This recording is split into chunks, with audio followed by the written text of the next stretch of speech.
Hey, what's going on? It's Bill Burr, and it's the Monday Morning Podcast for Monday, January 27th, 2014. How the fuck are you doing?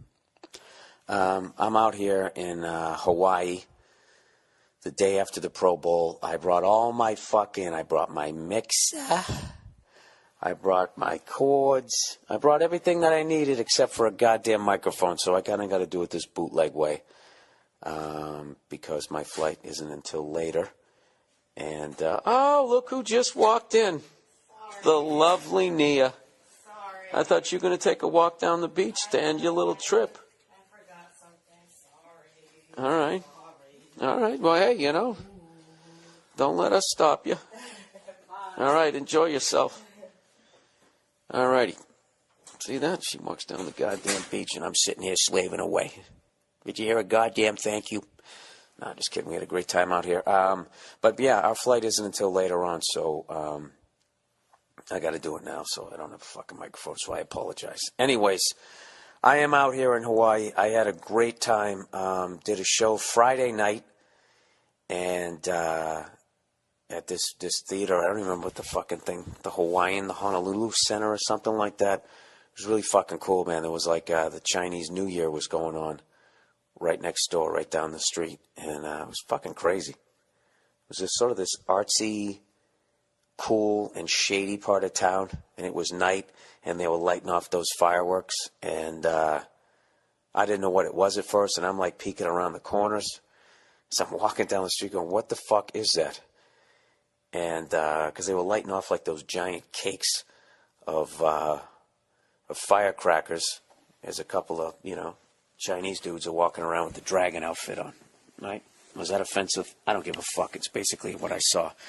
Not trying to disrespect your fucking New Year's.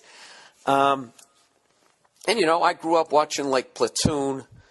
What were all those fucking movies there? What was Missing in Action? All of that, which basically I don't know why Asians didn't complain more in the 80s. Some of the fucking movies and the way that they made you guys, and that's what's funny is that's stuck in my head. I didn't think it was. Until I heard gunpowder being lit off, and I was in this part of town that had all this, Asian-looking stuff. All of a sudden I started feeling like, hey, am I going to get stuck in a bamboo cage with some rats and then get dragged out? Mow, mow, is that going to happen? Like, I was literally feeling that, which I know to speak it out loud is ridiculous. I guess what I'm really doing here is I'm speaking about the power of the images that we see on television and movies. They're corrupting our children. I guess maybe Tipper Gore had a point. So anyways, I went down there. Then once I saw what was going on, it was cool as hell. I got to, I'll post the video because the video is basically me gradually discovering what it is. I mean, I kind of knew as I started to walk down towards it. I think somebody finally had told me, and but it really looks like the beginning of either some Oscar-winning movie or some really creepy YouTube video that they're going to take down soon. It just looks like something fucked up is about ready to happen, and it's actually a celebration. So if you ever go down there, white people and black people, like what? You understand Asians better than us? You're just as confused as we are. Get off your fucking high horse. When you go down there and the dragon's doing all the goddamn thing, when it comes over to you, you stick money in its mouth, and that's supposed to bring you good luck. I don't fucking know. Whatever, I participated. I'm on my best behavior. I'm in a different country out here in Hawaii. I don't give a shit what they say, that this is part of America. This isn't. It is, but it isn't. You know what I mean?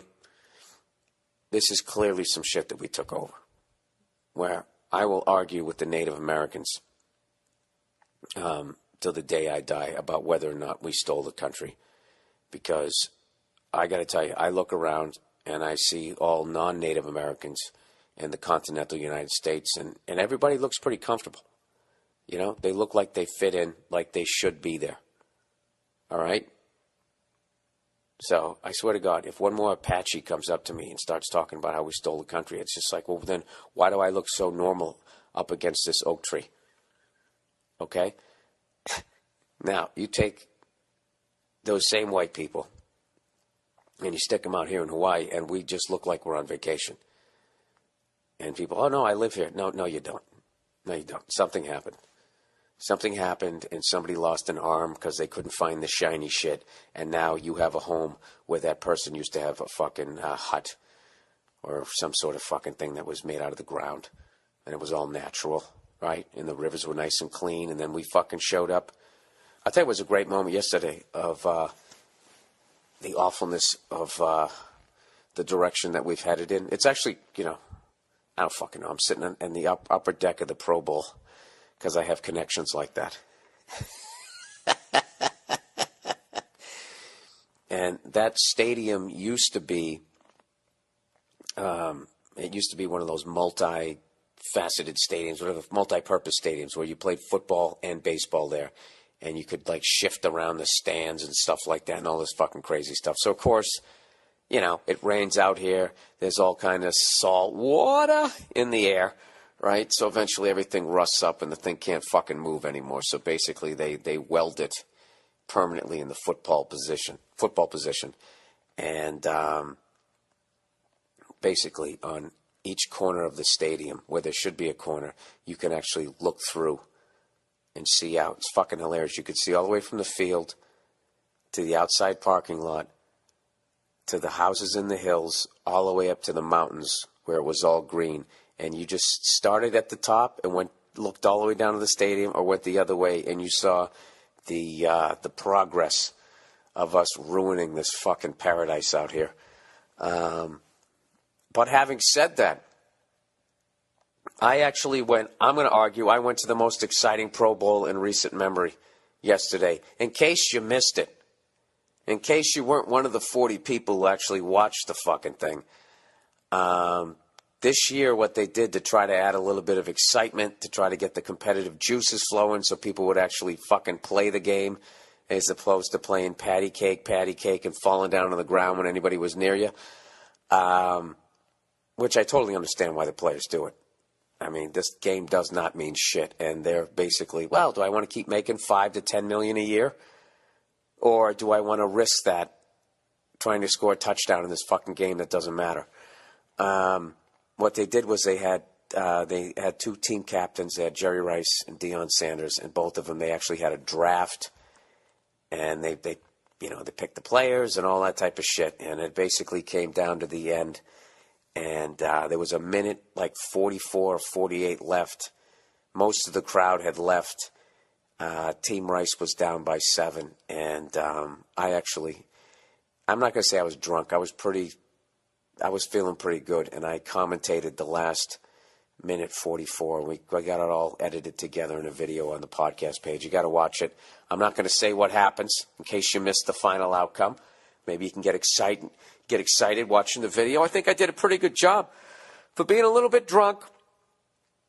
And if you take out the curses, I thought I held my own with, the Jim Lampleys out there. I thought I did a nice job. By the way, I also came out here. I did a little something for Inside the NFL. I did a little Pro Bowl piece while I was out here, and I got to talk to some of the players. And I got to check out the stadium and all that type of stuff. I'm not going to do any spoiling here, but it's going to air this week on Inside the NFL on Wednesday on Showtime. All right? And if you don't have Showtime, why don't you go order it? Or go find a friend that has it.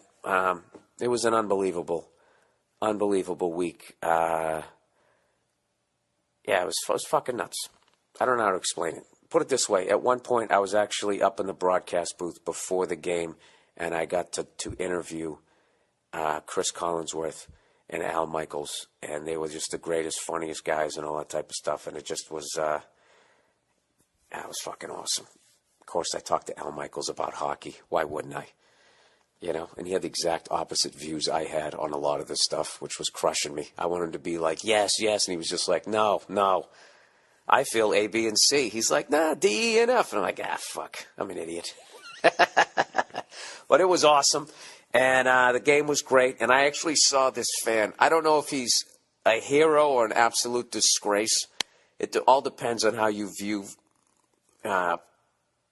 your behavior at a game. This fucking jerk off somehow got himself kicked out of the Pro Bowl. I don't even know how that happens. Everybody was so well behaved and so psyched. You're in fucking Hawaii. The game doesn't mean anything. Everybody's just having a great time. This guy was such a fucking maniac, and everybody else was behaving so fucking well that I swear to God, the entire security force for the whole fucking stadium all responded to the call. I've never seen that many cops for one guy. They actually had, there was like at least a half a dozen cops and 2 people with like those white medical fucking shirts on just to kick this one idiot out. And they finally kick him out. And he's got his tattooed chick and that type of shit. And we think they're gone, long gone, blah, blah, blah, which I think they kicked him out. And evidently his chick stuck around because with like 2 minutes left, this fan runs out on the field. And this is what's fucking hilarious. This is how much the game doesn't mean shit. Everybody's just sort of mentally on vacation. I swear to God, this woman ran around for like 50 seconds. 45, 50 seconds before anybody even knew, like before you saw the first security guy going out there. They were so busy staring at the half-filled stands, they didn't know what we were yelling about. This woman was running out of people. She was doing that thing, where you jump in the air and bump into the person. She was doing that to everybody on the field. She was like running out of players by the time they fucking came out there. And we're looking down there, and somebody finally goes, "That's that fucking chick who's with the drunk guy." So our whole section was laughing at it. And I swear to God, it took them about a minute and a half. She started running down the field towards the other touchdown, and the place was going nuts.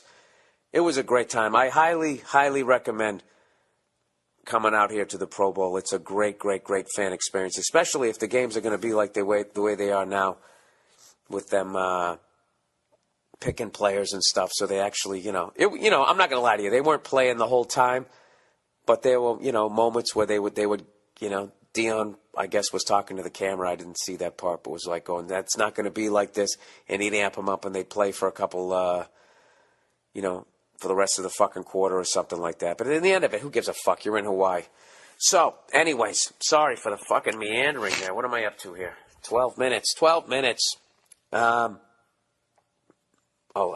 forgot to tell you this. I'm sorry if I'm speaking a little too quietly here because I'm in my hotel room and I can't be screaming cunt in my hotel. So anyways, they actually had all the mascots, or a majority of them. I didn't see the Patriots, stupid Paul Revere, whatever the fuck that guy's supposed to be, mascots at the Pro Bowl.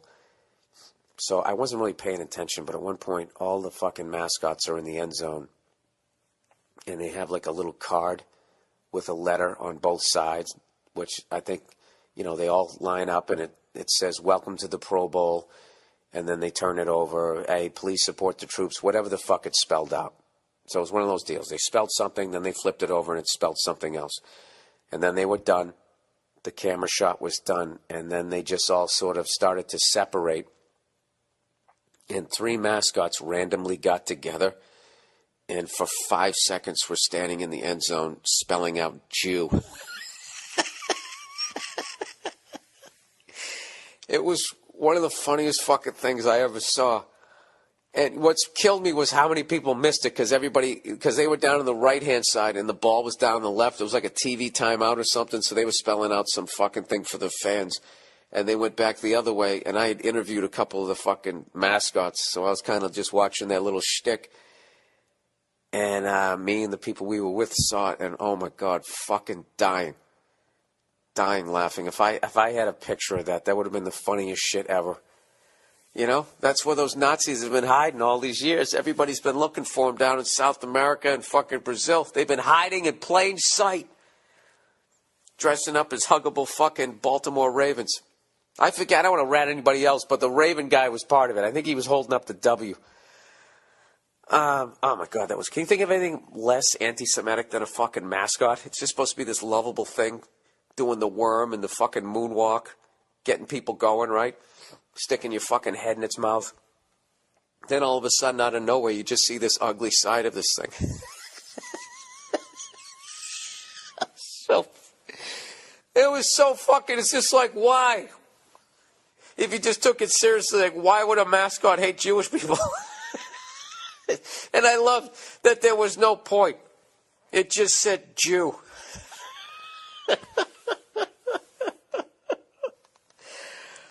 Oh, shit. Anyhow, whatever. It was fucking funny to me. Let me read some advertising here. Ah, Christ, where the hell are we?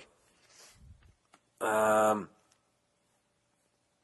right, here we go. All right, Dollar Shave Club, everybody. Dollar Shave Club. Okay, for a couple of bucks a month, DollarShaveClub.com delivers amazing quality razors right to your front door. Not only does it save you a ton of cash, it saves you from trudging to the drugstore for a pack of blades. All right? I always get stuck behind some meth kid trying to, buy a friggin' toothbrush for this one tooth he has left in his head, right? But now with Dollar Shave Club, for just a couple bucks a month, amazing quality razors, they're delivered right to your door. That's right, no more wasting your time and no more getting hit up for $20 every time you go to buy razors.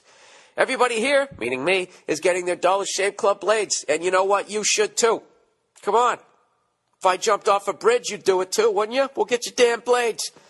Here's a genius idea. Try replacing your old shaving cream with Dr. Carver's Easy Shave Butter from DollarShaveClub.com. Trust me, your face will thank you later.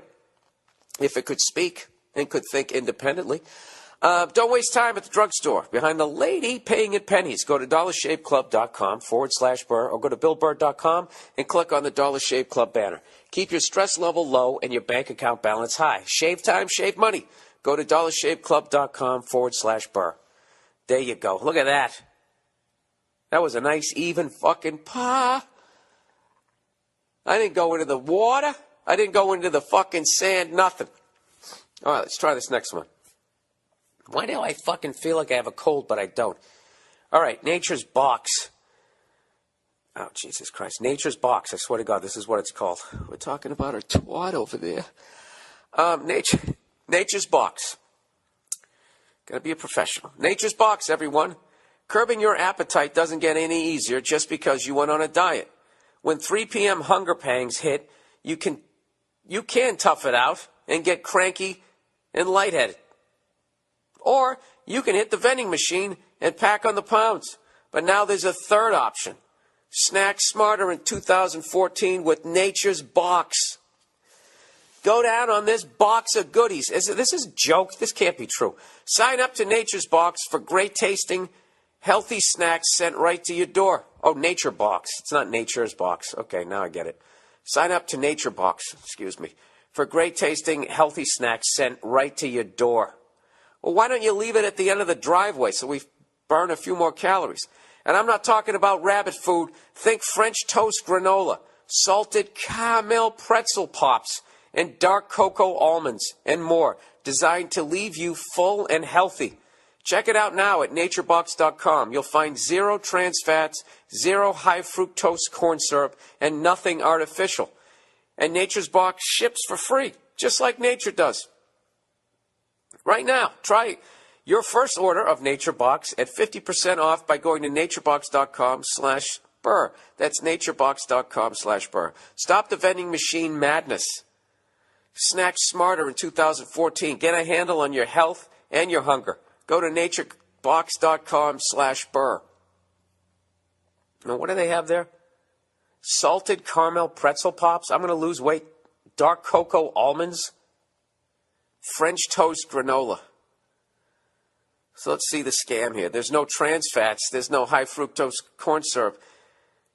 How about nutrition? Is there any nutrition in that shit? Oh, Jesus. Yeah, why wouldn't I get full eating caramel pretzel pops? Whatever. Stamps.com, everybody. Hey, if you haven't heard yet, postage rates have changed again. You know what that means. The post office is even more crowded than usual. That's why you need Stamps.com. With Stamps.com, you can eliminate those time-consuming trips to the post office. Everything you can do at the post office, you can do right from your desk.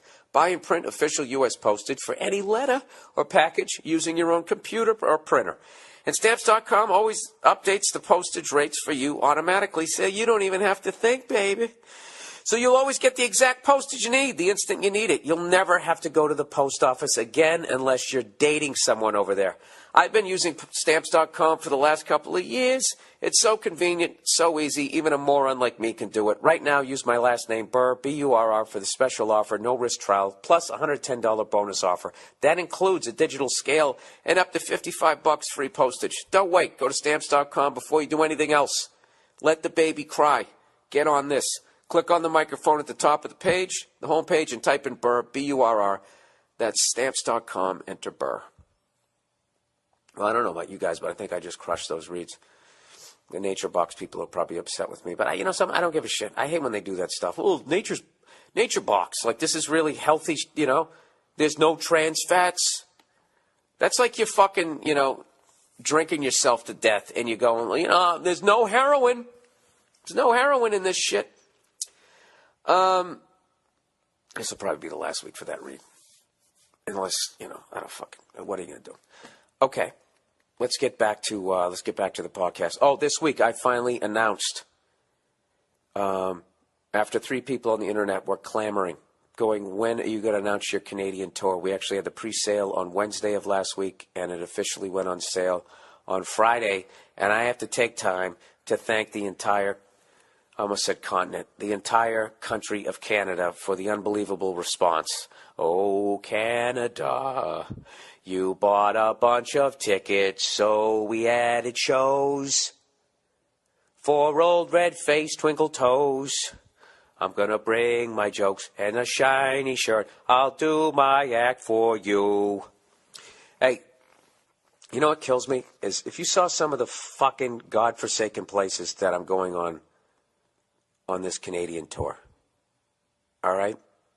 You would think that all Canadians would be happy that I didn't just go to Montreal, Toronto, and then go to Vancouver, and then just say, oh, hey, I toured Canada. I'm going to Vancouver, Edmonton, Calgary, Winnipeg, Toronto, someplace, Hamilton, I don't even know where the fuck that is, Ottawa, Montreal. I'm going to Nova Scotia, I think. Halifax, is that that's where it is? You would think they'd be like, wow, thanks, Bill. Thanks for the fucking effort. You'd think everybody would say that, but no. Only 98% of Canadians were that thankful. Then I got another 2% that were giving me shit because I skipped over Saskatchewan. Right? I'm going to Winnipeg, too. Hey, people in Saskatchewan, I appreciate the interest, but you ever fucking stop for 2 seconds? You ever think of, rather than just looking out your fucking igloo, you maybe try and look and see where I'm coming from? I live in Los Angeles, okay? Do you think I have time to go to every goddamn province up there? I'm going out of five. You got 10 provinces out there. I'm going to 5 out of 10 of them. Why can't you see that the syrup bucket is half full? I live in Los Angeles. I have fake titties to look at. And I'm taking time out of my nice sunny fucking winter to go up to that fucking moose, to step around moose shit, all right, for most of the month of March. Okay? And you're going to give me shit because I'm not going to Newfoundland? I'm not going to Saskatchewan? Why don't you get in your fucking pickup truck and drive over one province? Help me out. Help me help you. Can you do that? I'm just fucking with you. Actually, I heard your complaints, and because I'm a people pleaser, I'm actually talking to my agent right now, and we're seeing what we can do. All right? If I have time where I can fucking put another one in there. Rather than take a day off and get drunk and go curling or maybe play some pond hockey and do something that I wanted to do. Go up there and hang out at the Celine Dion Hall of Fame, something that I would have found enjoyable. I'm actually looking into my schedule, okay, to see if I can make it to those fucking places. And you know what's funny? I'll add those, and then some cunt in the Yukon Territory is going to give me shit. You know what? I'm never going to get off the road. Hey, here's a fucking question I have for you. All right, when you're flying internationally, all right, for any of you fucking international flyers out there, when you're going from, like, say like the Olympics are like in what? Moscow this year? Or no, they're in the Ukraine. They always fly up, if you're flying from the States, they fly up by Greenland, and they go up to the top of the globe, also known as North. You know, because the circumference is a lot shorter up there, right? And you fly over there so they can save gas and you don't run out and fall into the fucking ocean. I get that. Here's my question. Why don't they ever just go up and over? Just go right up and over. Say if you want to go to Moscow, if it's or Beijing and it's on the opposite side of the world, why don't you just get in a plane in Chicago and fly due north and go right up and over the fucker? You watch a couple of movies and you're there. I was asking this question, as I always do, to non-pilots, because I love to hear what non-pilots have to say about flying and then take their information and present it as fact to other people who aren't in the aviating field.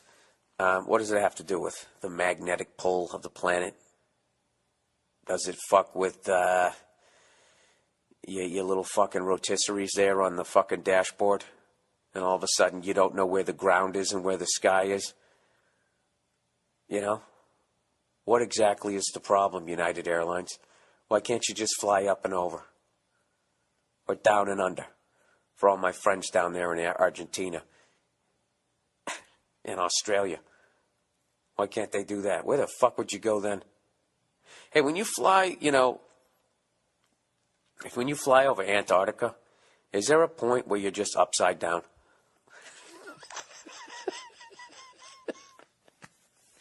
I'm sorry. I was only 80% joking. All right, so here's a video. Here's a video that a lot of people sent me this week. It was about these fucking banker cocksuckers there. Let's see, what is it here? This is in the BBC News. HSBC imposes restrictions on large cash withdrawals.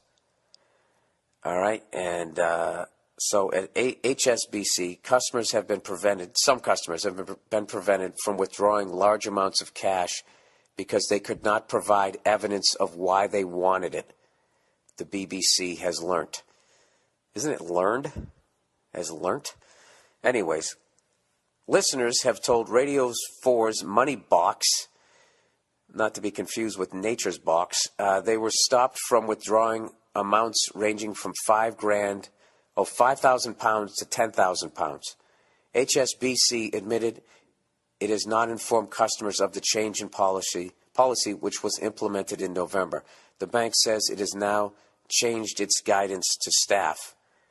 So basically, this guy went down. They said, can I have my £5,000 that I earned and I put in this bank for safety? They said no.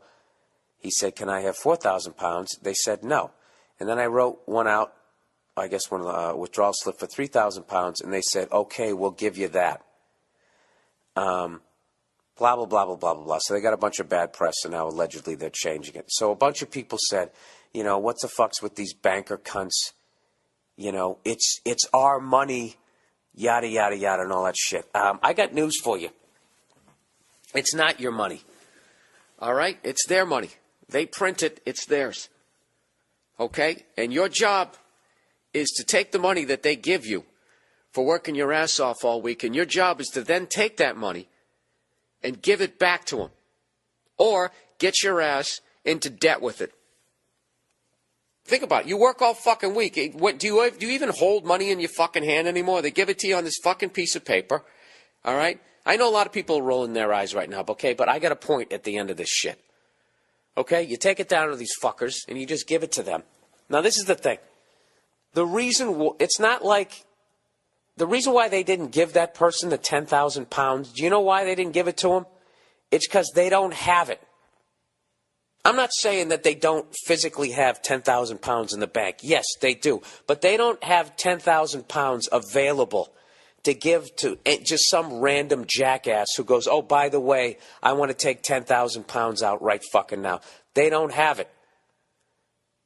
Well, I don't know about how it works in England, but as far as in the United States, they don't have it for the simple fact that if you went down and you deposit some regular fucking Tom, Dick, Harry, or Louise and you deposit 10 grand into a bank, back in the old days, when there was some sort of rules and regulations governing these out-of-control cunts, when you ran a bank, you had on your books, like, you could only loan out a certain percentage of the money, or the bank was in violation. Like say, let's just say, to make it easy, that $1 million was deposited into your bank.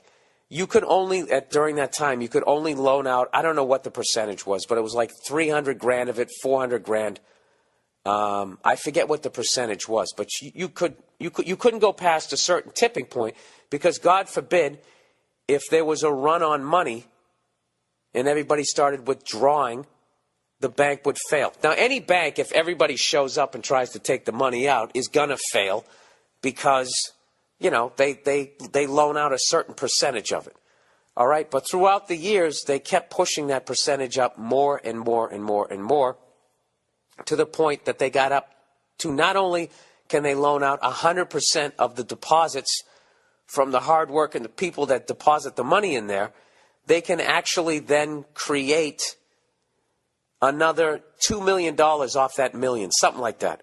Like, so if you deposit 10 grand, they can take your full 10 grand, loan it out, plus another 10 grand off that 10 grand, plus another 10 grand off that 10 grand. So they basically just invented / counterfeited 20 grand that didn't even fucking exist off that 10 grand. They got 30 grand loaned out, so they can make the money off that, fucking 20% interest off of that, kicking you 0.5% in your fucking account. And they just sit there knowing full well at some point whatever bubble they're creating is going to burst, shit is going to hit the fan, you're going to be ass out, and they're too big to fail. And at worst case scenario, that you're going after a corporation, and what are they? They're faceless. Corporation is faceless. They take their bonuses. As you're sitting there waiting for John Cougar Mellencamp to write you a fucking song at fucking Jackass Aid, and they're out there buying a new fucking yacht. All right? Did that make sense? And I know you guys are going to be like, oh, you're full of shit, blah, blah, blah, blah. You don't know what the fuck you're talking about. You sound like a moron. Hey, I'll take all of that. But I'm going to tell you this. For like the fucking 100th time in my stand-up career, when I was in Albuquerque, I had a banker come up to me and was laughing, going, I know you hate us. And I said, listen, am I a moron in the podcast? And they always say no. They go, no, you're not. You know, there's some factual errors a little bit here or there, but basically what you're saying is 100% true. I taught conspiracy theory one time in my own bank. As I was trying to set something up new on my account, I was talking to a banker about conspiracy theory, and he was talking about banking. He was talking about how scary and fucked up it was, and he was asking me what I planned to do.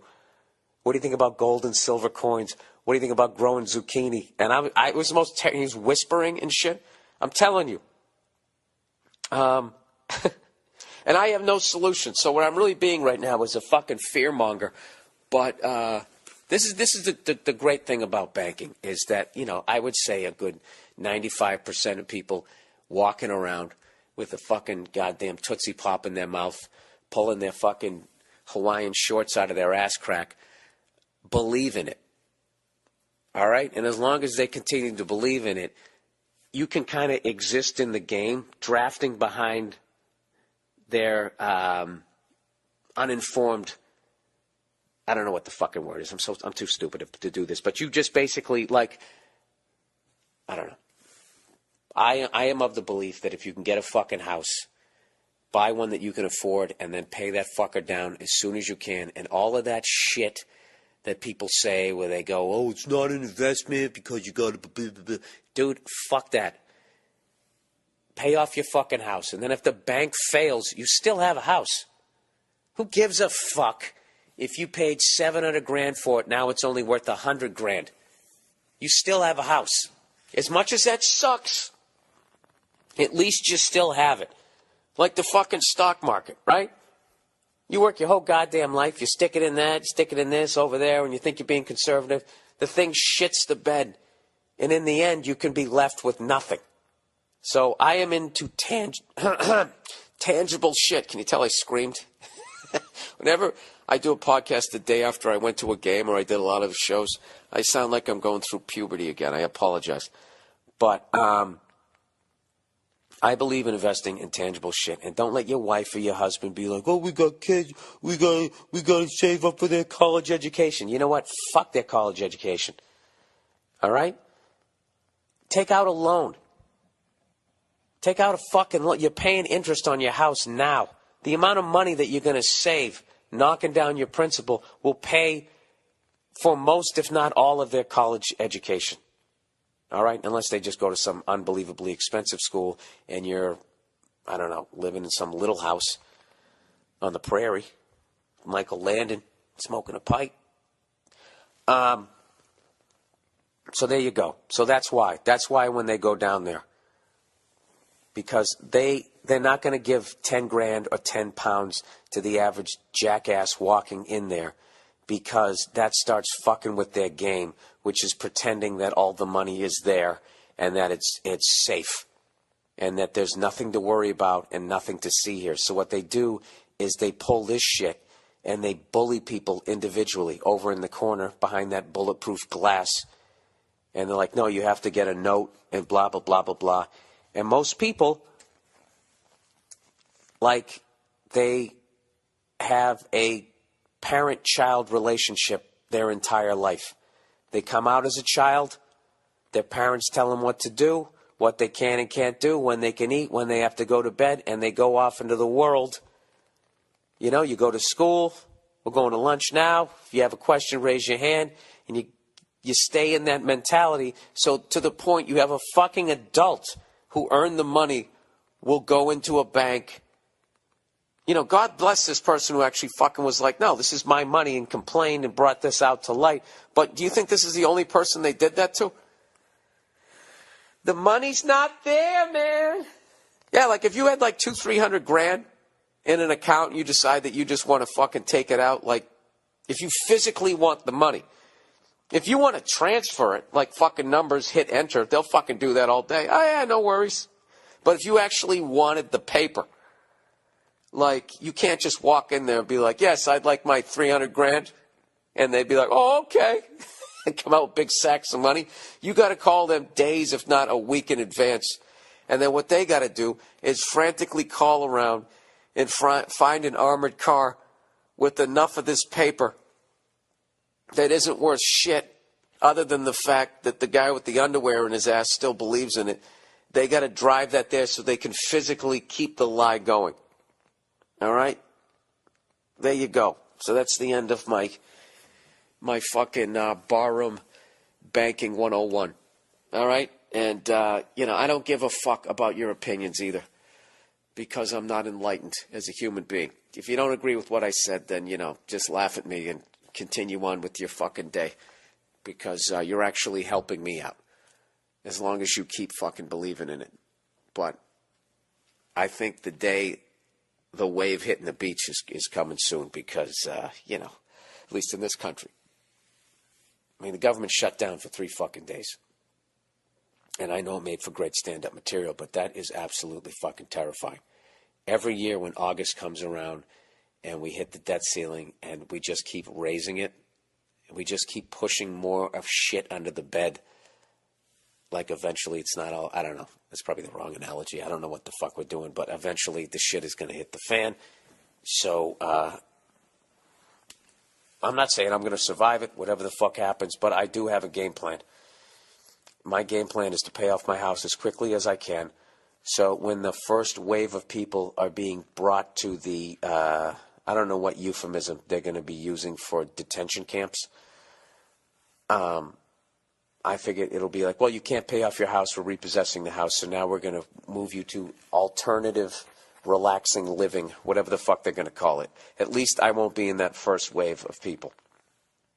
I will have my house paid off, and I will stand there dressed like a court jester with my little fancy cane going, but get off my property. And they'll look at me and be like, oh, look at this little cunt thinking he has power. All right, we'll be back for you. We'll be back for you in like a month or so. Let's just get the mouth breathers first. Let's get the easy people, then we'll weed out the red cunts, and then it'll all be ours. It somehow ties in to how they're trying to make robots more and more human-like. All right? This is the kind of shit. This story right here that seems like a victory for the common man, and what it really is it's just moving the ball forward on the development of robots so they can eventually phase us out. And then they can just have robot people that will never complain. And then, of course, if you watch science fiction movies, they somehow take over the humans, which they're not going to do. They're not going to do that, all right? We made you, all right?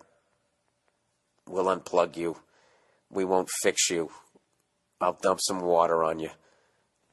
You know, this is the deal. Every fucking web designer, when he builds you a website or he builds you a secure site, always builds in a fucking backdoor. All right? So the guys making the robots are going to do the same fucking thing. There's no way the Illuminati is going to have a bunch of robots that are stronger than them, don't need to sleep and all that type of shit. And, like, they watch science fiction movies. These fuckers are science fiction. How crazy do I sound this week? I'm actually enjoying every fucking second of this. They're going to have a backdoor. You know, somewhere up that robot's ass, there's got to be something that they can fucking do. Some button they have to push. All right, so there you go. Was that weird enough for you?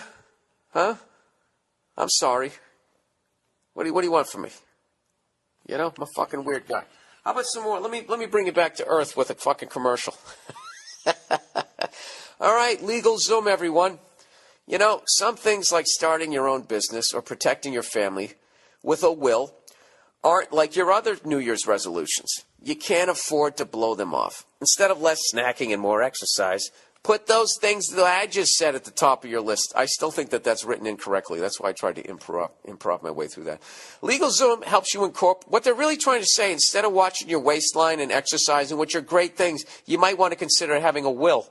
All right, in case you get hit by a bus, you know, when somebody takes all the stuff off your mantle and your kids don't get it. Instead of, whatever. Over 1 million entrepreneurs have done it, and 90% of customers recommend LegalZoom to friends and family. You can also create a will starting at just $69 or even a living trust quickly and easily and get peace of mind and protection. No surprise fees, no hassles, man, no headaches. LegalZoom's step-by-step process was created by a team of experts in law and technology. LegalZoom is not a law firm, but can connect you with a third-party attorney and provide you with self-help services. From wills to business formations, trademarks, powers of attorney, and more, go to LegalZoom.com. For even more savings, type in Burr, B-U-R-R, into the referral box at checkout. Don't put off things you need to do today. Go to LegalZoom.com now and use the discount code Burr, B-U-R-R. That's LegalZoom.com, discount code Burr. Oh, jeez, I'm just hitting the fairways today, guys. I'm not saying I'm not two-putting, but I'm doing all right here. All right, eVoice. You are a business owner. But an automated phone system and secretaries are not in your budget just yet. And juggling incoming calls yourself makes it pretty hard to look like a professional. Right? Well, here's something that will dramatically help you more with your money in 2014. It's eVoice, everybody. Whether you're a business of 1 or 100, eVoice will help you manage all of your incoming calls. With a toll-free number, dial-by-name directory, and call routing tools, your business will sound like $1 million. You can't take the call? No problem. eVoice will transcribe the voicemail and email it right to you. Never be caught off guard again. And with eVoice, you can try it before you buy it. Right now, just for my listeners, you can get a 60-day trial to eVoice absolutely free. Go to eVoice.com and enter the promo code BILL at checkout. Take charge of your business and make more money in 2014. Go to eVoice.com and enter BILL at checkout for your 60-day free trial. That's eVoice.com, promo code BILL. You know, I fucked up there in the ending because I swear to God, that nature box was really bothering me. You know? I'm going to talk to those guys. I'm going to find out more about what they're putting in nature's box there. Because I'm not going to sell you guys a bunch of shit that's not even healthy for you. But, you know, that looks like one of those fad diets. You know what? You just eat a fucking banana. Okay? What is a banana? 25 cents? 35 cents in New York? What are they, 50 cents now? Who gives a fuck? Eat a goddamn banana. Have an apple. It's fiber. It's going to fill you up. Have a giant salad. You know what you need to do, and you're just being lazy. And rather than doing that, okay, because your body's craving sugar and salt, you're thinking that you want to eat fucking caramel pretzel, cunt cakes, whatever the fuck they're selling. You don't. What you need to do is you need to get a goddamn salad. You need to get that in your body, and then your body will crave that. Your body will crave nutrition.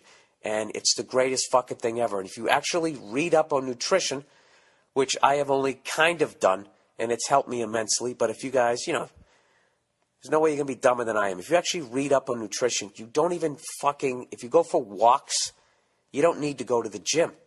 If you just did push-ups and some pull-ups and you ate a balanced nutritional diet, you know what the goddamn fucking snickerdoodle that looks like a chocolate-covered fucking apple. I hate that shit. All right. I used to have a fucking old roommate of mine used to do that all the time. And you'll know who it is by the impression. No, I'm not going to do it. But this person used to fucking go on these one time he was on this diet. He was drinking like this chocolate shake 3 times a day. 3 times a fucking day, this dude is drinking a goddamn chocolate shake to lose weight. Oh, it's chocolate-flavored fucking powder. Oh, yeah, I'm sure that's great for your waistline, but I can imagine that's doing something else fucked up. Would you look at what you're putting in your body? You fucking moron. It's just, not moron. What are you going to do? Hey, drink your fucking powdered milk. I don't give a shit. Die sooner. And, the rivers are cleaner. All right. Where do I go from here? Oh, last week, you know what I forgot to bring up? I had such a busy week. I went to the, hang on a second. Now, what the fuck did I just do there? I got to make sure. Oh. All right. Hang on a second. I know it sounds weird right now. I got to look this up here. Make sure I get this right. Get the dates right and everything. All right. Last week, I forgot to mention that I went to the, now why the fuck won't it come out? Now it comes up, all right. This happens once a week on the podcast if you're new to it, by the way. I always go to look something up, and of course my computer doesn't even fucking work.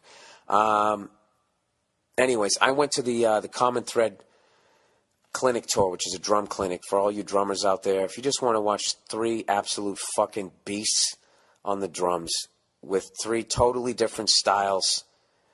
And what's really cool is they're actually all 7 years apart. That's what they said. One's 23, one's 30, one's 37. And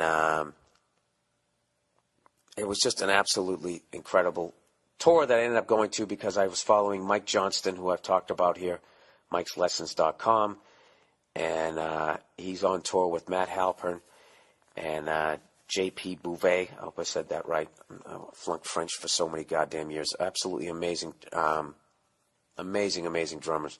So as far as the tour that I see, looks like they're off right now, but they're going to maybe start back up in April. I hope I'm saying this right. You can look it up on Facebook, the Common Thread Clinic Tour, April 18th, 19th, 20th, 22, 23, 25. This is basically where they're going to be. Lancaster, Pennsylvania on the 18th. They're going to be in Deptford Township, New Jersey on April 19th. Asbury Park, New Jersey on the 20th. Manhattan, New York, Sam Ash, the 22nd. Middletown, New York on the 23rd. Manhattan, New York, Drummers Collective, April 25th. I used to take drum lessons there. The place is awesome. Anyways, if you're a drummer or even if you're just a musician, like they gave just great advice on how to get better and how to actually make a living as a musician. It was absolutely fucking mind-blowing, amazing drum clinic. And one of the coolest things is all 3 of them are up there at the same time, so they kind of draw out of a hat who's going to solo first. And one of the coolest things, other than listening and watching the drum solo, is watching the other 2 drummers, watching who's ever playing, and you watch them learning stuff and kind of looking at each other, smiling when they see whatever, cool fill or something like that. It was fucking awesome. Can't say enough great things about it. So, we'll have the link up on the podcast page for the Common Thread clinic tour. Hope you guys get to check it out. Or even if you just like fucking drums. It works on so many levels. If you want to make a dream come true, it actually works on that fucking level. If you know how to just apply it. And what kills me about watching these guys getting better, talking about getting better as drummers, it's the exact same, process as get better as a comedian or even like an athlete. Finding a weakness, working on a weakness, sticking with it, being open, being positive, networking with people. It's all the exact same thing. It was really fucking mind-blowing. So check it out if you get a chance. And with that, we are 1 week away, not even 1 week away from the Super Bowl, everybody. And I actually thought that all they were going to do was talking about that Sherman guy. And evidently, I guess all they've been talking about is the weather. I haven't been paying attention. But, I did that thing this week. And I talked to a lot of football guys, and people just kept bringing up the weather. I don't understand. What is the big fucking deal that it's in New York City? Football fans, I don't understand. Why are they tough right up until the AFC and NFC championship games? And they can sit in snow, Did anybody die at the Green Bay Packer game? It was like fucking minus 20, whatever it was. It was fine. They're football fans. Why are they making such a big fucking deal if it snows in the Super Bowl? And you know what it is? From what I've heard, it's because so many fucking haberdashery cunts who don't even give a fuck. These corporate people who want to show up in their wingtips and their fucking ties, and eat fucking sushi and all that shit during the game. That's the big deal. That's the big deal. Because I'm sitting there thinking, this is fucking great. One of the great NFL films of all time is when they show that Green Bay-Dallas Cowboys game up in Lambeau Field, the frozen tundra, right? People are going to be fine. There's no problem. Stop acting like regular people are nervous about a little bit of fucking snow. I think it's going to be great. It's about time. Why do they always got to play around a bunch of palm trees? I fucking, you know something? I fucking hate the Super Bowl. I love that it's for the championship, but I hate how much more shit can they add to it? Jesus fucking Christ. Not one band, you got two bands, you got all the stupid commercials. I said last week to just let the game go, tape the game, let it go 90 minutes before you start. I would actually go a full 2 hours this year with all of the goddamn crap. I'm a grumpy old man. All right. Let's plow forward. And somebody, give that guy Sherman a hug. Okay? I know he's acting all confident and everything, but I'm telling you, that guy needs a hug. He needs a hug. And please tell him that he's the best everything in the world. I'm calling it right now. That guy will eventually break down and cry in an interview. He's going to. There will be the softer side of whatever his first name is, Sherman. I swear to God. I've seen it before. I called it when I saw Rex Ryan walking around, sticking out his man tits, talking all this shit. I'm telling you, that guy cries himself to sleep with a bowl of ice cream. His wife rubs his head every night, telling him it's going to be okay. I'm just fucking with Rex Ryan. I actually think he's a great coach. And he actually hasn't talked any shit in a couple of years, but he hasn't had a team where he could. So I think it's very easy for him to be behaving himself. So we'll see. Who the fuck knows? Who am I to judge him, right? All right. Okay, let's get into the emails for the week. Paul Pierce's return to Boston. Hey, Billy Leaf Clover. I just left the TD Bank North Garden. Not sure if you had any hotel sports center time whilst in Hawaii, but Pierce made his return tonight. It was really special. The consensus was that no other Boston athlete has received as warm a welcome as Pierce would. Having been there, I got to say it's the truth. No pun intended. Men were crying. Kids who didn't grow up watching him knew he was something special by the way it felt in there tonight. No one played harder night after night for over a decade. And even even while no one was watching. Tuesday night games against the Raptors at the end of a losing season, and he would still play his heart out. It was really amazing. The link is below for the video from the game. I actually watched it. Yeah, it was amazing. Celtics fan treated him right when he came back. Yeah, I mean, that reminded me of the standing ovation that Bobby Orr got when he came back, when Larry Bird retired. I mean, that was right up there with everybody, and I think that's such a great thing when fans show their appreciation like that. So I'm psyched. It seemed like, obviously, Paul Pierce was really moved and that type of thing, and he's going to be up there. I think they're going to retire his number. They have to. He's one of the greats. So if you didn't get a chance, we'll have that link. I'm promising a lot of links this week, everybody. Okay, did I mention that I mentioned that I commentated the last minute 45 of the Pro Bowl. That's the one I'm looking forward to hearing your reaction to, because I'm about me, not Paul Pierce. I'm a selfish entertainer. All right, Bill, my friend wants to be you. Dear Freckled Avenger, I have a problem. Ever since one of my buddies started listening to you, he started trying to act exactly like you. He started using a fake Boston accent. He changes his opinions according to the weekly podcast. I know because I listen to the show, and I can hear his opinions change during our conversations on Tuesday morning. Also, he roots for all Boston sports teams now. The only thing he hasn't done is dye his fucking hair red. I don't want to be the asshole. I don't want to be the asshole who calls him out and ruins the friendship. Could you please say a few words about this? Thanks, and go fuck yourself. Well, listen, pal. You know, it's long been stated that I am the Taylor Swift of podcasting. All right? Little boys and girls look up to me. They want to be me. They play dress up. Yeah, I don't know what to do with this fucking email. Whatever. He seems like he's enjoying it to another level. I like that he's a fan of all Boston teams right now. And I'm kind of enjoying that it's ruining your life.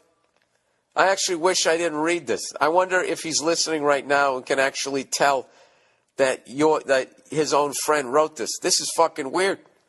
I'm right in the middle of it. Is he going to get a fucking Patriots jersey that says Freckled Avenger on the back of it now? And what kind of friend are you, man? Why can't you just let him have his fun? People need heroes. Why can't I be a hero to somebody? You know? You know what I want to do? I want that dude to come out to a comedy show when he laughs at one of my jokes. I want to do that Taylor Swift thing, and I'll look over in his direction, and I'll just whisper, "Oh, my God." Did you ever see that thing on 60 Minutes? When she would look into the upper deck when all these girls were screaming, and she would get this weird look on her face, and then she would whisper, "Oh, my God." And it was just this totally calculated thing to try to make it appear that she was so blown away by their show of affection. But what it really seemed like, the look on her face and then the fact she was saying, "Oh, my God," she actually looked like she was thinking, like, "I thought I already killed those little bastards. They're back again. Oh, my God. I have to fucking poison them again." Well, there you go, everybody. I have my first single white male. Maybe we'll do a remake of the movie. Hey, you know what? In that movie, that chick was a redhead, right? Ah, Jesus. All right. Dutch girlfriend turns out to be a hooker.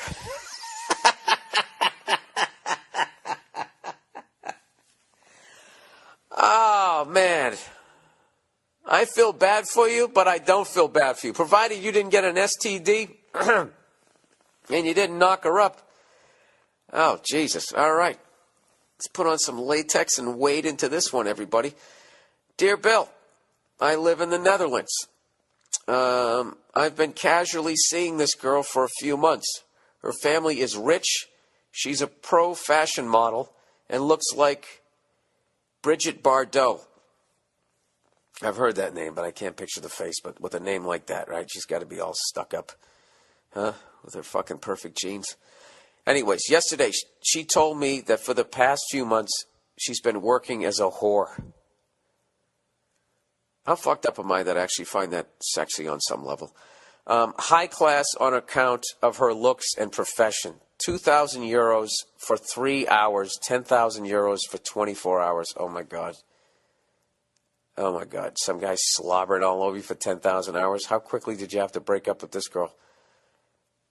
I shouldn't make fun of this. This is terrible. Why is she tapping out? She's taking the easy way out here. You're already a model. Everybody's rich. Is she getting written out of the will? She's freaking out. Like, what do I do? I've been rich my whole life. Now I'm not going to be. I'll suck it. Well, why don't I read when I continue reading here? The usual clientele is rich corporate assholes and idiots who save up and think paying ludicrous amounts of money will get them a better orgasm. I have absolutely no interest in seeing this girl anymore. She's not going to be the mother of my children. Yeah, no, she's not. Yet she's only told 4 other people. If I split after her telling me this secret, she'll feel like a piece of trash and view me like some Puritan asswipe. My real reason for running away is you can't ask her to quit, and if she does, she'll only resent you for it and be at risk of relapsing any time. I got to get out. How do I do it? Well, what you have to do is stop being concerned about her feelings. What about your feelings? What about the fact that this woman is fucking around on you? What about the fact that she could give you an STD? What about the fact that that a relationship is built on trust and she has this giant fucking secret, arguably the biggest fucking secret you could have? You know?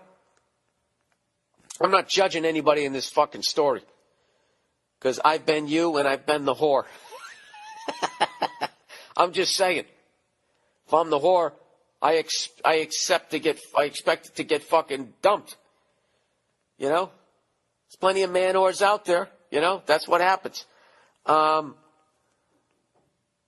Yeah, dude. No, you got to stop thinking about, like, it's weird. Like, this is what you have to do. You have to get over you have to be selfish in a fucking relationship to end up getting what you want in life. All right? And you have to have parameters and, you know, to use the cliche, you know, to make an omelet, you got to break some eggs. That's basically what you got to do. And this is not your fault. I don't know what happened to her that made her choose this horrific fucking profession, but it's not your fault and it's not your job to fix it.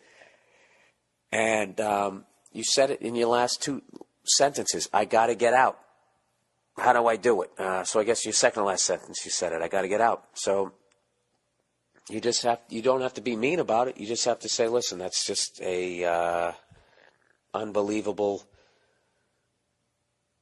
piece of information you just gave me that you were keeping from me. And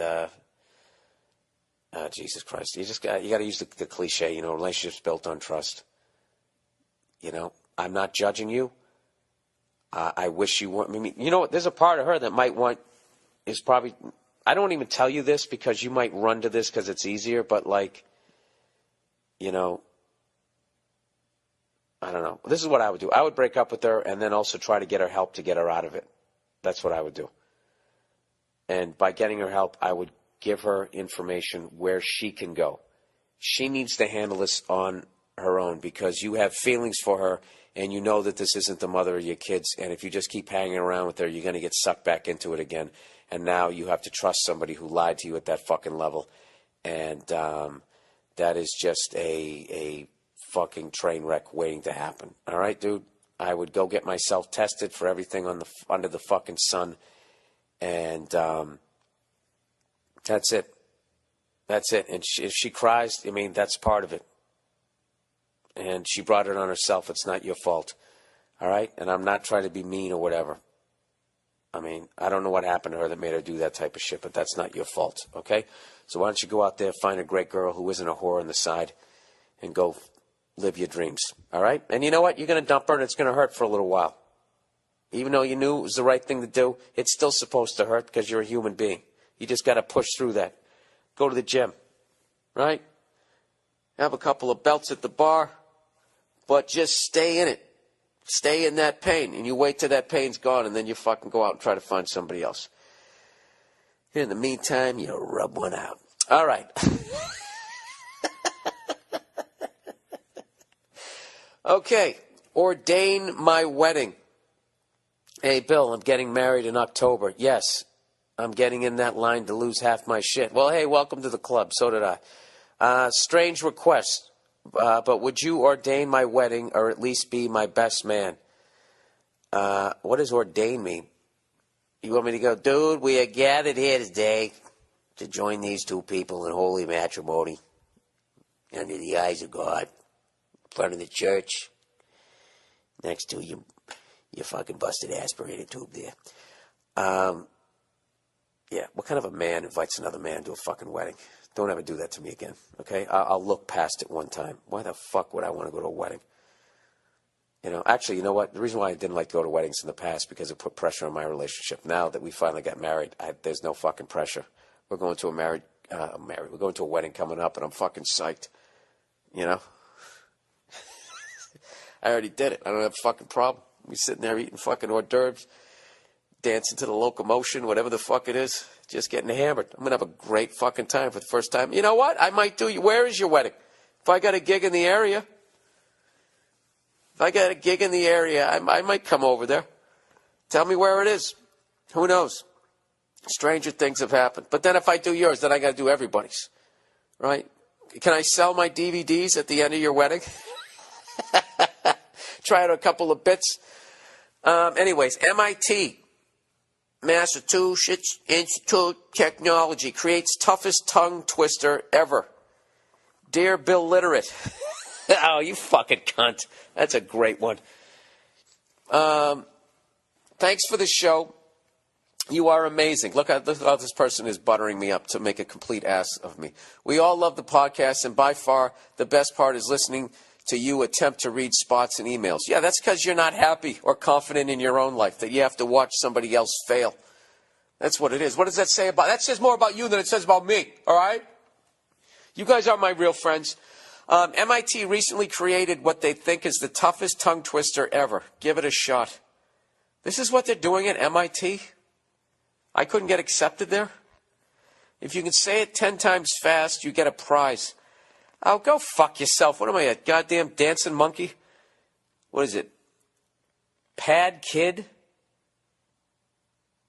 That's not even that doesn't even make sense. Pad kid poured curd, pulled cod. Shouldn't it be that kid? That kid poured curd, pulled cod? Pad kid poured curd, pulled cod. Go fuck yourself. Am I actually saying something dirty and I can't hear it right now? I don't fucking know. All right, for those of you who have absolutely no life, if you want to fucking try and do that, have fun. Okay, book recommendation.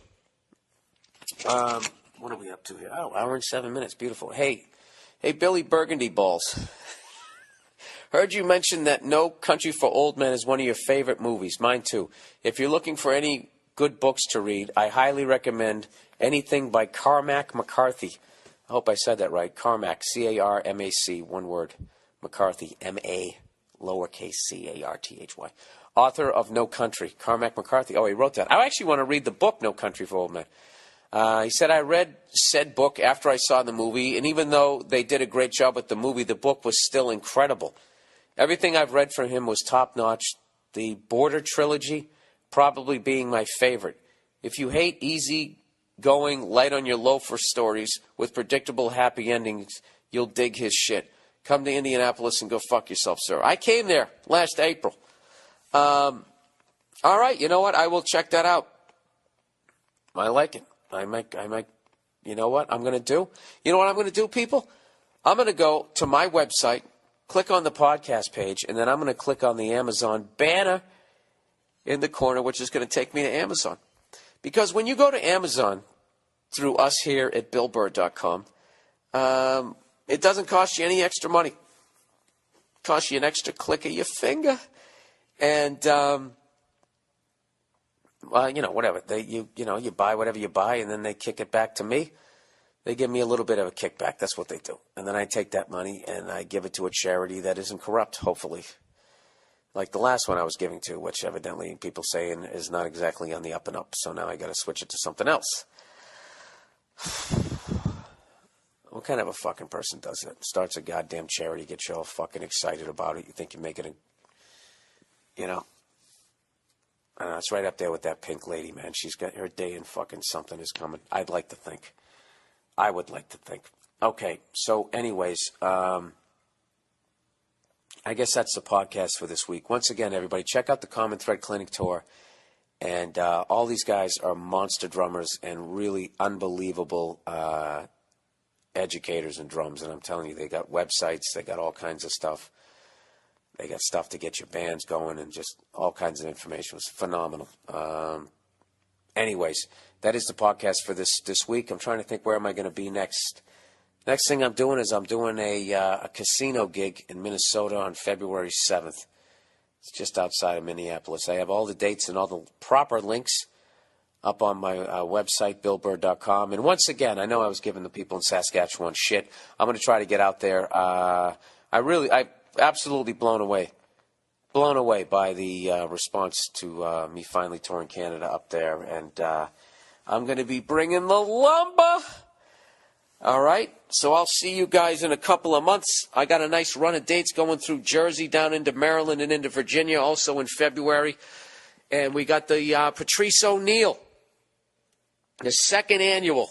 I'm so proud to say that the second annual Patrice O'Neill Comedy Benefit on February 18th in New York City. It's already sold out, but there are going to be ways that if you would like to contribute, that we will have. I'm actually thinking about starting up an email where I can, get some more pictures of Patrice with maybe some fan photos that he took after. I know he used to like going out and talking to people. And I'm just really proud that we're doing it again this year, helping out all the people that he was helping out, and keeping the memory of the most amazing comic I ever saw live. And that's not hyperbole, that I'm not exaggerating. Like, this guy, anything, I highly recommend any fucking thing that you can watch on YouTube or download or anything. Buy his specials. If you have any sort of appreciation for comedy or just art in general, he was the best. He made all of us look like little kids. So the second annual one, and I hope to be doing this for as long as I'm around, is going to be on February 18th. And like I said, we will try to get some merch together. We're trying to figure out what the fuck we're going to do for the fans that couldn't make it there that want to donate. Maybe have a donate button. Maybe, Bill, maybe you could just figure out what the fuck it is instead of trying to brainstorm on your podcast. All right, go fuck yourselves. I'll talk to you next week. Oh, Super Bowl prediction. I said it last week. I'm going to say it again this week. I think, I think I got to go with Seattle. There's something about fucking Denver and how John Elway, at the end of his career, solidified his name in history by fucking winning those last two. And now, I don't know, something weird that Peyton is playing for the Broncos. That's the only thing that's making me nervous. But I think the difference in the game is going to be Marshawn Lynch. And I think Denver is going to do a good job in the first half of doing, the best you can to contain that unbelievable talent. But I think that they're going to wear him down. I thought that Denver's defense looked a little, I don't know if they were tired or what, but I was not liking the fact, if I'm a betting man, the way they let San Diego and New England hang around, even after they totally fucking dominated them for the first 2-3 quarters. So I think Marshawn Lynch is going to be the difference. He's going to chew up some clock. And Peyton Manning's going to be standing there on the sidelines with that look on his face like, you got to be fucking shitting me, not again. But having said that, I actually really like both teams. And all the shit I've talked about Peyton over the years, really sticking up for Brady made me not like Peyton.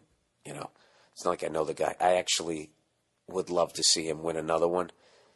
But I would also like to finally see Seattle's fans actually have something to cheer about loudly, like a championship, as opposed to that we're the best dressed, we're the most spirited, we're the loudest fucking horseshit that they have started. And you did start that, okay? So know that. Know that you started that. And when you see it in the future, that it started in your fucking coffee-making goddamn city. Oh, by the way, did anybody see, and this is why I don't like that Sherman talking shit, fucking horseshit after a game. I'm that old white guy that thinks it's absolutely classless. Can I say it right? Classless. And just what it teaches children and I can tell you right now, did anybody see that Justin Bieber video of him playing one-on-one with his black friend that he paid to lose during the YouTube video? Did anybody watch that? I can't even remember where the fuck I saw it. I can't remember if it was on the news or if I watched it online. But he sinks a shot. He's filming himself. He sinks a shot, and he turns around and gives this look to the video camera as he walks all the way back to take the ball out again. If you see the look on this fucking 140-pound jackass's face, and I can't even get mad at him. He learned it by watching these fucking idiots who hit layups and, you know, thump their chest and do that 300, fucking yell after everything that they do. It's the dumbest. People literally fighting in wars, like fucking Rambo, taking out 3 people at once. After they do that, they don't fucking turn around and give a look. Why? You hit a fucking, the kid hits like a 10-footer. Turns around and he looks like he's like this, like, I never even saw Jordan do that. He stared down some people, absolutely. But after what? He dunked on Patrick Ewing and some other 6'10" guy? That's what I don't like about it. And I see it just, the kids, they learn it, and then all of a sudden they're playing the fucking game, and I got to sit there, and every time somebody hits a layup or catches a 4-yard pass for a first down, they got to act like they reinvented the game. And I never saw Jerry Rice, Wayne Gretzky. I mean, I've seen some Magic Johnson. I never saw do that. Jesus Christ, act like you've fucking been there before, you goddamn idiots. I don't know. I swear to God, if everybody starts doing it, I'm going to get into needlepoint. All right? You know what? Maybe that'll calm me down. Maybe it'll help me with my fucking temper. All right, I'll talk to you next week. Go fuck yourself. When you go down there and the dragon's doing all the goddamn thing, you know, when it comes over to you, you stick money in its mouth, and that's supposed to bring you good luck. I don't fucking know. Whatever. I participated. I'm on my best behavior. I'm in a different country out here in Hawaii. I don't give a shit what they say that this is part of America. This isn't. It is, but it isn't. You know what I mean? This is clearly some shit that we took over. Where I will argue with the Native Americans till the day I die about whether or not we stole the country. Because I got to tell you, I look around and I see all non-Native Americans in the continental United States, and everybody looks pretty comfortable. You know, they look like they fit in, like they should be there. All right? So, I swear to God, if one more Apache comes up to me and starts talking about how we stole the country, it's just like, well, then why do I look so normal up against this oak tree? Okay? Now, you take those same white people and you stick them out here in Hawaii, and we just look like we're on vacation. And people, oh, no, I live here. No, you don't. No, you don't. Something happened. Something happened, and somebody lost an arm because they couldn't find the shiny shit, and now you have a home where that person used to have a fucking hut or some sort of fucking thing that was made out of the ground, and it was all natural, right? And the rivers were nice and clean, and then we fucking showed up. I'll tell you, it was a great moment yesterday of the awfulness of the direction that we've headed in. It's actually, you know, I don't fucking know. I'm sitting in the upper deck of the Pro Bowl because I have connections like that. And that stadium used to be, it used to be one of those multi-faceted stadiums, whatever. Hey, what's going on? It's Bill Burrs, and it's the Monday Morning Podcast for Monday, January 27th, 2014. How the fuck are you doing? I'm out here in Hawaii the day after the Pro Bowl. I brought all my I brought my mixer. I brought my cords. I brought everything that I needed except for a goddamn microphone, so I kind of got to do it this bootleg way. Because my flight isn't until later. And, oh, look who just walked in. Sorry. The lovely Nia. Sorry. I thought you were going to take a walk down the beach to end your little trip. I forgot something. Sorry. All right. All right. Well, hey, you know, don't let us stop you. All right. Enjoy yourself. All righty. See that? She walks down the goddamn beach, and I'm sitting here slaving away. Did you hear a goddamn thank you? No, just kidding. We had a great time out here. But yeah, our flight isn't until later on, so I got to do it now, so I don't have a fucking microphone, so I apologize. Anyways, I am out here in Hawaii. I had a great time. Did a show Friday night, and at this theater, I don't remember what the fucking thing, the Honolulu Center or something like that. It was really fucking cool, man. There was like the Chinese New Year was going on right next door, right down the street, and it was fucking crazy. It was just sort of this artsy, cool and shady part of town, and it was night, and they were lighting off those fireworks, and I didn't know what it was at first, and I'm like peeking around the corners, so I'm walking down the street going, what the fuck is that? And because they were lighting off like those giant cakes of firecrackers. There's a couple of, Chinese dudes are walking around with the dragon outfit on, right? Was that offensive? I don't give a fuck. It's basically what I saw. Not trying to disrespect your fucking New Year's. And, I grew up watching, like, Platoon. What were all those fucking movies there? What was Missing in Action? All of that, which basically I don't know why Asians didn't complain more in the 80s. Some of the fucking movies and the way that they made you guys, and that's what's funny is that's stuck in my head. I didn't think it was. I didn't think it was until I heard gunpowder being lit off, and I was in this part of town that had all this, Asian-looking stuff. All of a sudden I started feeling like, hey, am I going to get stuck in a bamboo cage with some rats and then get dragged out? Mao, is that going to happen? Like, I was literally feeling that, which I know to speak it out loud is ridiculous. I guess what I'm really doing here is I'm speaking about the power of the images that we see on television and movies. They're corrupting our children. I guess maybe Tipper Gore had a point. So anyways, I went down there.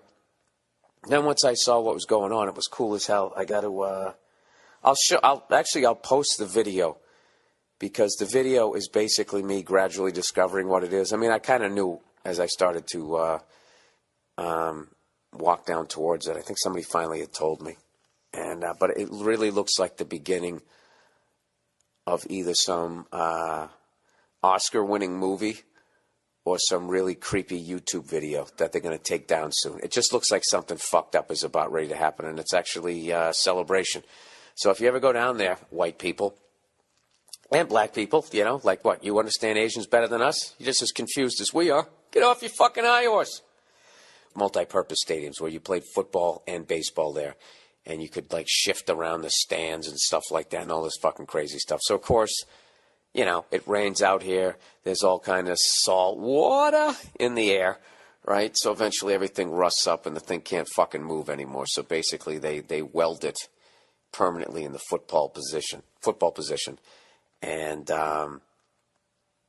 basically on each corner of the stadium, where there should be a corner, you can actually look through and see out. It's fucking hilarious. You could see all the way from the field to the outside parking lot, to the houses in the hills, all the way up to the mountains where it was all green.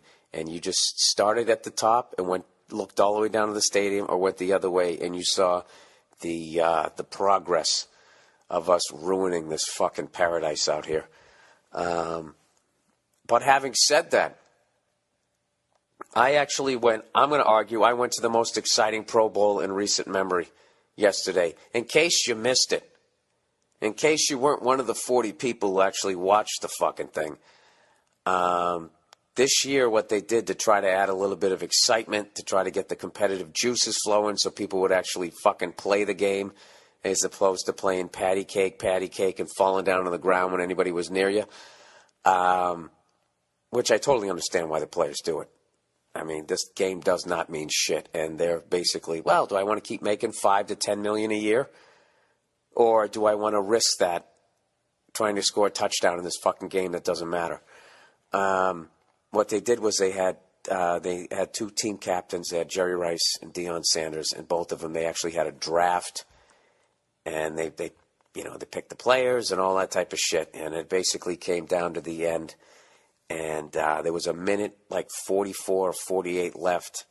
Most of the crowd had left.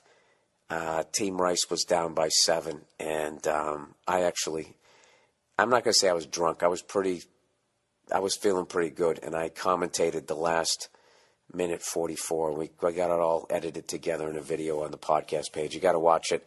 I'm not going to say what happens in case you missed the final outcome. Maybe you can get excited watching the video. I think I did a pretty good job for being a little bit drunk. And if you take out the curses, I thought I held my own with, the Jim Lampleys out there. I thought I did a nice job. By the way, I also came out here. I did a little something for Inside the NFL. I did a little Pro Bowl piece while I was out here, and I got to talk to some of the players. And I got to check out the stadium and all that type of stuff. I'm not going to do any spoiling here, but it's going to air this week on Inside the NFL on Wednesday on Showtime. All right? And if you don't have Showtime, why don't you go order it? Or go find a friend that has it. It was an unbelievable week. It was fucking nuts. I don't know how to explain it. Put it this way. At one point, I was actually up in the broadcast booth before the game, and I got to interview Chris Collinsworth and Al Michaels, and they were just the greatest, funniest guys and all that type of stuff, and it just was, it was fucking awesome. Of course, I talked to Al Michaels about hockey. Why wouldn't I? And he had the exact opposite views I had on a lot of this stuff, which was crushing me. I wanted him to be like, yes, yes, and he was just like, no. I feel A, B, and C. He's like, nah, D, E, and F. And I'm like, fuck, I'm an idiot. But it was awesome, and the game was great, and I actually saw this fan. I don't know if he's a hero or an absolute